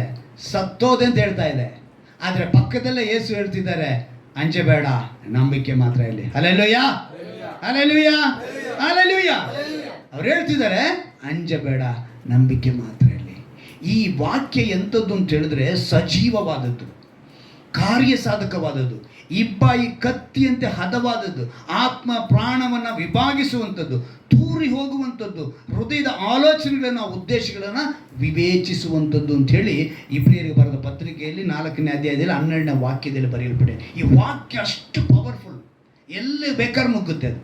ಇಬ್ಬಾಯಿ ಕತ್ತಿ ಅಂದರೆ ಏನು? 2 ಕಡೆನೂ ಚೂಪಾಗಿರೋದು, 2 ಕಡೆ ಚೂಪಾಗಿರುತ್ತೆ, 2 ಕಡೆ ನುಗ್ಗುತ್ತೆ. ಅದು ನುಗ್ಗಿ ಹೋಗುತ್ತೆ. ಅದು ದೇವರ ವಾಕ್ಯವು ಆ ರೀತಿಯಾಗಿ ಅದು ಸಜೀವವಾದದ್ದು, ಅದು ಸತ್ತೋಗಿದ್ದಲ್ಲ. ದೇವರ ವಾಕ್ಯನು ಸಜೀವ. ದೇವರಿಗೆ ನಮಗೆ ಜೀವಾಧಿಪತಿ ಅಂತ ಹೇಳ್ತೀವಿ, ದೇವರ ವಾಕ್ಯವನ್ನು ಜೀವವಾಕ್ಯ ಅಂತ ಹೇಳ್ತೀವಿ. ಅಂದರೆ ಆ ವಾಕ್ಯಕ್ಕಷ್ಟು ಬಲ ಇದೆ. ಕಾರ್ಯ ಸಾಧಕವಾದ್ರೆ ಒಂದು ಸಾಧನೆ ಮಾಡುವವರೆಗೂ ಆ ಕಾರ್ಯ. ಅದಕ್ಕೆ ದೇವರು ಹೇಳ್ತಾರೆ ಪ್ರವಾದಿ ಯೆಶಾಯನ ಮೂಲಕ, ನನ್ನ ವಾಕ್ಯವು ಭೂಮಿಗೆ ಬಂದ ಮೇಲೆ ತನ್ನ ಕೆಲಸವನ್ನು ಮಾಡೇ ಮಾಡುತ್ತೆ. ಹೇಗೆ ಮಳೆ ಬಿದ್ದು ತನ್ನ ಬೆಳೆನ ಬೆಳೆಸಿ ಮತ್ತೆ ಹಿಮವಾಗಿ ಮತ್ತೆ ಮೇಲಕ್ಕೆ ಹೋಗುತ್ತೋ ಅದೇ ರೀತಿ ನನ್ನ ಮಾತು ಯಾವತ್ತೂ ವ್ಯರ್ಥವಾಗಲ್ಲ ಅಂತಾರೆ. ದೇವರು ಸ್ಪಷ್ಟವಾಗಿ ಹೇಳ್ತಾರೆ. ಅಂದರೆ ವಾಕ್ಯ ನಮ್ಮೊಂದಿಗೆ ಇರುತ್ತೆ. ಯೇಸು ಲೋಕದಲ್ಲಿ ಭೂಮಿ ಮೇಲೆ ಇದ್ದಾಗ ಪರಲೋಕ ರಾಜ್ಯ ಸಮೀಪಿಸಿತು, ಪರಲೋಕ ರಾಜ್ಯ ಸಮೀಪಿಸಿತು, ದೇವರ ಕಡೆಗೆ ತಿರುಗಿಕೊಳ್ಳ್ರಿ ಅಂದರು. ಏನಂತ ಹೇಳಿದ್ರು? ಓದೋಣವಾ? ಮತ್ತಾಯನ ಬರೆದ ಸುವಾರ್ತೆ 4ನೇ ಅಧ್ಯಾಯ 17ನೇ ವಾಕ್ಯ. ಮತ್ತಾಯನ ಬರೆದ ಸುವಾರ್ತೆ 4ನೇ ಅಧ್ಯಾಯ 17ನೇ ವಾಕ್ಯ.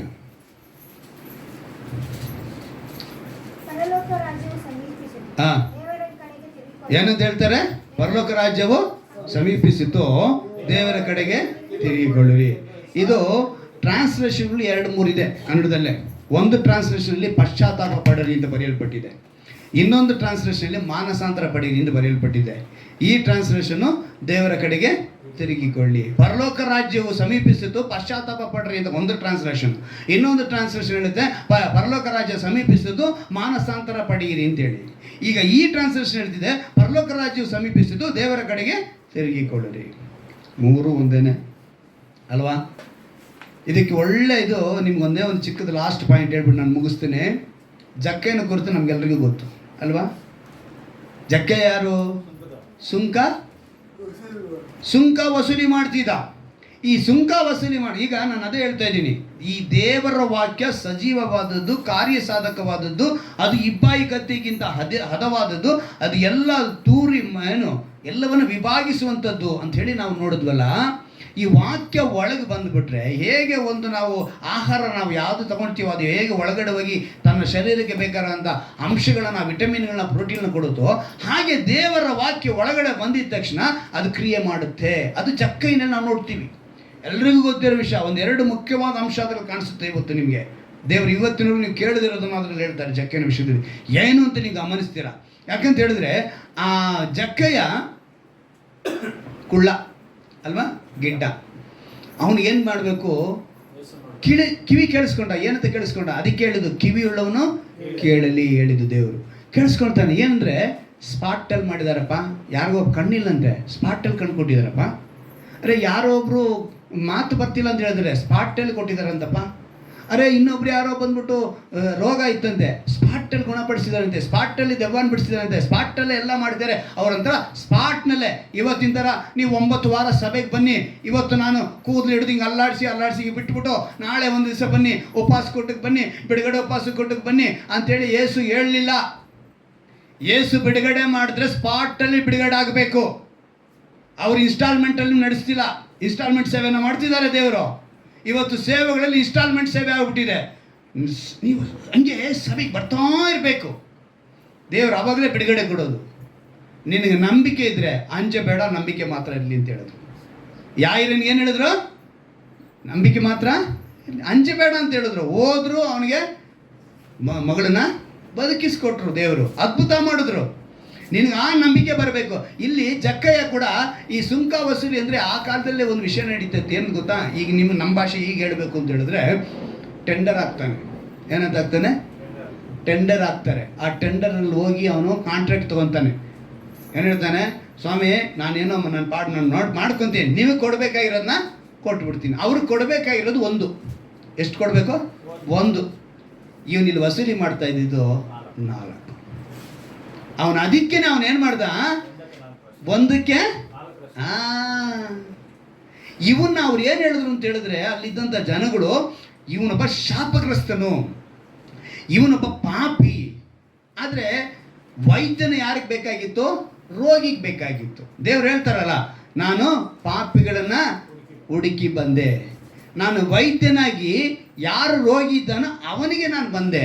ಇಲ್ಲಿ ರೋಗಿಯಾಗಿದ್ದಂಥ ಜಕ್ಕಯ್ಯನ ನಾನು ನೋಡಿದ್ರೆ, ಇವನಿಗೆ ಔಷಧಿ ಕೊಟ್ಟರೆ, ಇವನಿಗೆ ವಾಕ್ಯವೆಂಬ ಔಷಧಿ ಕೊಟ್ಟರೆ ಎಷ್ಟು ಸಮೃದ್ಧಿ, ಎಷ್ಟು ಬದಲಾವಣೆ ಬರುತ್ತೆ ಅಂತೇಳಿ ಪ್ಲ್ಯಾನ್ ಮಾಡಿದವರು ಯೇಸು ಕ್ರಿಸ್ತನು ಏನು ಮಾಡಿದ್ರು? ಸೀದಾ ಬಂದರು.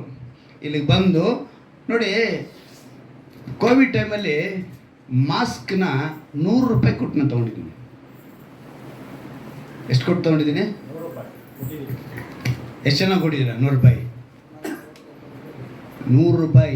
ಒಂದ್ಸಲಿ ಡ್ಯೂಟಿ ಬಿದ್ದೋಯ್ತು, ನನ್ನ ಮಾಸ್ಕು ಕೆಳಗಡೆ ಕೊಚ್ಚೆಯಲ್ಲಿ ಬಿದ್ದೋಯ್ತು. ಅಂಗಡಿಯಲ್ಲಿ ನಾನು ಆವಾಗ ITCದು ಸ್ಪೇರ್ ಡ್ಯೂಟಿಗೆ ಹೋಗ್ತಿದ್ದೆ. ಮಾಸ್ಕ್ ಇಲ್ಲ ಅಂದರೆ ಅವ್ರು ಒಳಗಡೆ ಬಿಡಲ್ಲ.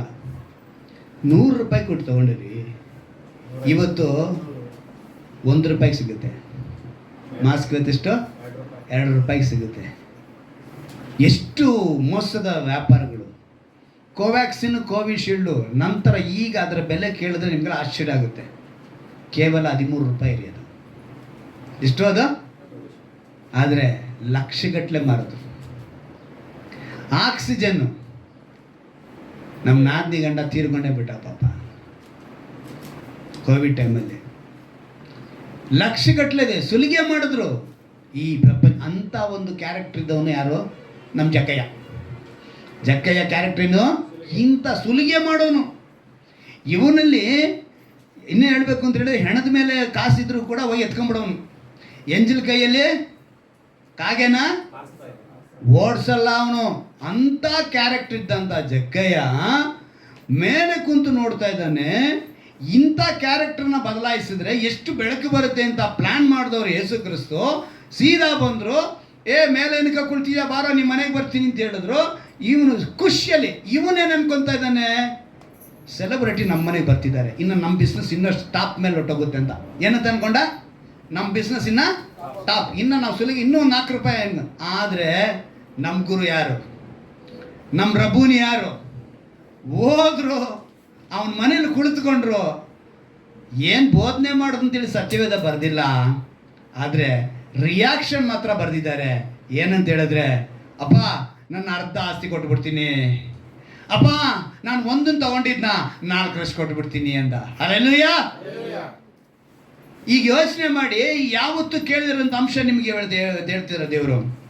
ಆ 1/4 ಕೊಡ್ತೀನಿ ಅಂತ ಹೇಳಿದ ತಕ್ಷಣ ಇವನ್ನ ಯಾರ್ಯಾರು ಶಾಪಗ್ರಸ್ತನಾಗಿದ್ದಾನೆ, ಇವನ ಪಾಪಿಯಾಗಿದ್ದಾನೆ, ಇವನ ಮನೆಗೆ ಕ್ರಿಸ್ತನು ಹೋಗ್ತಾನೆ ಅಂತ ಯಾರ್ಯಾರು ಗುಣಗುಟ್ಟಿದ್ರು, ನೀವು ಆ ವಾಕ್ಯ ನೋಡಿ, ಅದರಲ್ಲಿ ಇರುತ್ತೆ, ಗುಣಗುಟ್ಟಿದ್ರಂತೆ ಇವನ ಮನೆಗೆ ಹೋಗ್ತಾರೆ. ನಾವಿಲ್ಲಿ ರೆಡಿಯಾಗಿ ಒಳ್ಳೆ ಪಲಾವ್ ಮಾಡಿಕೊಂಡು ಬಿರಿಯಾನಿ ಮಾಡಿಕೊಂಡು ಏಸಪ್ಪ ನಮ್ಮ ಮನೆಗೆ ಬರಲಿ ಅಂತ ಕಾಯ್ತಾ ಇದ್ರೆ, ಇವ್ರ ಪಾಪಿ ಮನೆಗೆ ಅವನು ಕರೆದಿಲ್ಲ ಮಾಡಿಲ್ಲ, ಅವನ ಮನೆಗೆ ಹೋದ್ರಲ್ಲಪ್ಪ. ನಿಮ್ಮ ದೇವರನ್ನು ಯಾವ ಪಾಪಿ ಕುಡಿಸೋದೇ ಇರ್ತಾರೆ ಅಂತೇಳಿ ಗುಣಗುಡಿದಂಥ ಜನ 1/4 ಕೊಡ್ತೀನಿ ಅಂದಿದ ತಕ್ಷಣ ಎಲ್ಲರ ಕುಟುಂಬದಲ್ಲಿ ಒಂದು ಬೆಳಕು ಹರಡಿತು. ಹಲ್ಲೆಲೂಯಾ. ಯೋಚನೆ ಮಾಡಿದ್ರಿ, ಎಷ್ಟು ಜನ ಶಾಪಗ್ರಸ್ತರಾಗಿದ್ರು, ಎಷ್ಟು ಜನ ಕ್ರಿಸ್ತನ ಕಡೆಗೆ ಇಲ್ಲದೆ ಇದ್ರು. ಇಂಥ ಮನುಷ್ಯನ ಇವನು ಬದಲಾಗೋದ್ನ 4 ಕೊಟ್ಟನಲ್ಲ. ಯೇಸುವಿನ ಕಡೆಗೆ ಅನೇಕರು ಬರುವುದಕ್ಕೆ ಮಾರ್ಗವಾಯಿತು. ಹಲ್ಲೆಲೂಯಾ. ಬೆಳಕು ಎಷ್ಟೋ ಕುಟುಂಬಗಳಲ್ಲಿ ಕಣ್ಣೀರಲ್ಲಿ, ಬೇಸರದಲ್ಲಿ, ದುಃಖದಲ್ಲಿ ಇದ್ದಂಥ ಕುಟುಂಬಗಳಿಗೆ ಏನು ಬಂದ್ಬಿಡ್ತು? 4 ಮನೆಗೆ ಬಂದ್ಬಿಡ್ತು. 1 ರೂಪಾಯಿ ಕೊಟ್ಟಿದ್ರಿ, 4 ಬಂತು ಅಂದರೆ ಎಷ್ಟು ಆಶೀರ್ವಾದ ಬಂತು ಅವ್ರಿಗೆ. ಅವ್ರ ಕುಟುಂಬ ಜೀವನ ಬದಲಾಗೋಯ್ತು, ಖುಷಿ ಆಗ್ಬಿಟ್ರು. ಯೇಸು ಆ ಮನೆಗೆ ಬಂದರು, ಆ ಮನೆಯಿಂದ ನಮಗೊಂದು ಬೆಳಕು ಬಂತು. ಇದು ಇವತ್ತು ನೀವು ಹೊಸ್ದಾಗಿ ಕೇಳುವಂಥ. ಇಷ್ಟು ದಿವಸ ನೀವು ಜಕ್ಕಯ್ಯನ ಕುರಿತು ಕೇಳಿರ್ತೀರ, ಆದರೆ ಈ ಮಿಷನ್ ದೇವರು ನಿಮಗೆ ಇವತ್ತು ತಿಳಿಸ್ತಾ ಇದ್ದಾರೆ. ಇವತ್ತು ದೇವರು ನಿಮ್ಮ ಬಳಿ ಅದನ್ನೇ ಬಯಸೋದು. ಈ ವಾಕ್ಯ ಒಳಗೆ ಬಂದ್ಬಿಡ್ಬೇಕ್ರಿ. ಒಳಗೆ ಬಂದ್ಬಿಡ್ತು ಅಂದರೆ ಎಲ್ಲ ಬದಲಾವಣೆನೇ ಅಲ್ವಾ. $650 ಆಗ್ತೀವ? ನುಂಗೋದು ನನ್ನ ಕೆಲಸ. ಮಾತ್ರೆ ಏನು ಮಾಡುತ್ತೆ? ಬೆವರು ಇಳಿಸಿ.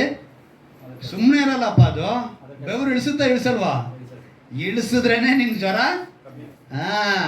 ಬೆವರು ಇಳಿಸಿ ತನ್ನ ಕೆಲಸ ಮಾಡುತ್ತೆ. ಒಂದು $650 ಜೀವವುಳ್ಳ ವಾಕ್ಯ ಒಳಗೆ ಹೋದ್ರೆ ಎಷ್ಟು ಬೆವರಿಳಿಸ್ಬೇಕು ನಿನಗೆ, ಎಷ್ಟು ಬದಲಾವಣೆ ಬರಬೇಕು. ಯೇಸು ಇವತ್ತು ನಿನ್ನೊಂದಿಗೆ ಮಾತನಾಡಿದ್ದಾರೆ. ಮೊಣಕಾಲಾಕಿ ಕೇಳೋಣವಾ? ಎಸಪ್ಪ, ನಮ್ಮೊಂದಿಗೆ ನೀನು ಮಾತನಾಡಿದ್ಯಪ್ಪ. ಇವತ್ತು ನಾವು ನಿನ್ನ ಫಾಲೋಯರ್ಸ್ ಆಗಿರಬೇಕು ಕರ್ತನೆ. ಯೇಸು ಅವನೊಳಗೆ ಬಂದ ಕೂಡಲೇ ಜಕ್ಕಯ್ಯನಲ್ಲಿ ಬಂದಂಥ ಬದಲಾವಣೆ 1/4. ಇವತ್ತು ನೀನು ನಾನು ಕೇಳೋಣವಾ? ದೇವರೇ, ನಮ್ಮಲ್ಲಿ ಅದೇ ರೀತಿಯಾದ ಬದಲಾವಣೆ ಇರಲಿ ಅಪ್ಪ. ಪಶ್ಚಾತ್ತಾಪ, ಮಾನಸಾಂತರ, ನಾವು ನಿನ್ನ ಕಡೆಗೆ ತಿರುಗಿಕೊಳ್ಬೇಕು.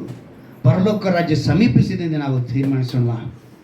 ಎಲ್ಲರೂ ಕೂಡ ವಾಕ್ಯವಾಗಿರುವ ಯೇಸು ನಮ್ಮೊಳಗೆ ವಾಸ ಮಾಡೋದಕ್ಕೆ ನಾವು ಆಸೆ ಪಡ. ಅಂದು ಜಕ್ಕಯ್ಯ ಆಸೆ ಪಟ್ಟನಂತೆ, ನಾನು ಹೇಗಾದರೂ ನೋಡಿ ಆ ಮನುಷ್ಯನ ನೋಡಬೇಕು, ಸ್ಮಾರ್ಟಲ್ಲಿ ಬಿಡುಗಡೆ ಕೊಡ್ತಾರಲ್ಲ ಅಂತೇಳಿ ಅವನು ಯೋಚನೆ ಮಾಡೋದಂಗೆ. ಇವತ್ತು ನೀನು ನಾನು ಆ ದೇವರು ನಮಗೆ ಆ ಕ್ಷಣದಲ್ಲೇ ಬಿಡುಗಡೆ ಕೊಡುವ ಶಕ್ತಿಯುಳ್ಳ ದೇವರನ್ನು ಆರಾಧಿಸ್ತಿದ್ದೀವಿ. ನೀನು ನಾನು ಅದನ್ನು ನೆನೆಸ್ಕೊಳ್ಳೋಣ ಅಪ್ಪ. ನಾವು ನೆನೆಸ್ಕೊಳ್ಳುತ್ತಿದ್ದೇವೆ ಕರ್ತನೆ. ಈ ಕ್ಷಣದಲ್ಲಿ ಕರ್ತನೆ, ನನ್ನಲ್ಲಿ ಇದ್ದುವಂಥ ಎಲ್ಲ ಕಲ್ಮಶವನ್ನ,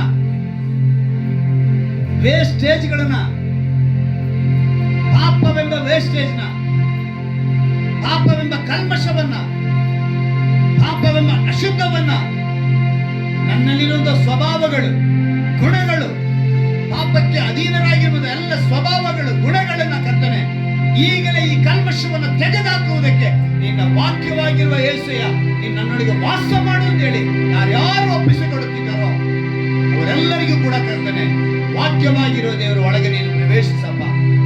ವಾಗ್ದಾನ ಮಾಡಿದ್ದೇನೆ ಅಪ್ಪ, ನೀನು ಮಾಡಿದ ಇದೆಯಾ ಕರ್ತನೆ? ಇದು ಬಾಗಿಲ ಬಳಿ ನಿಂತು ತಟ್ಟುತ್ತಾ ಇದ್ದೇನೆ.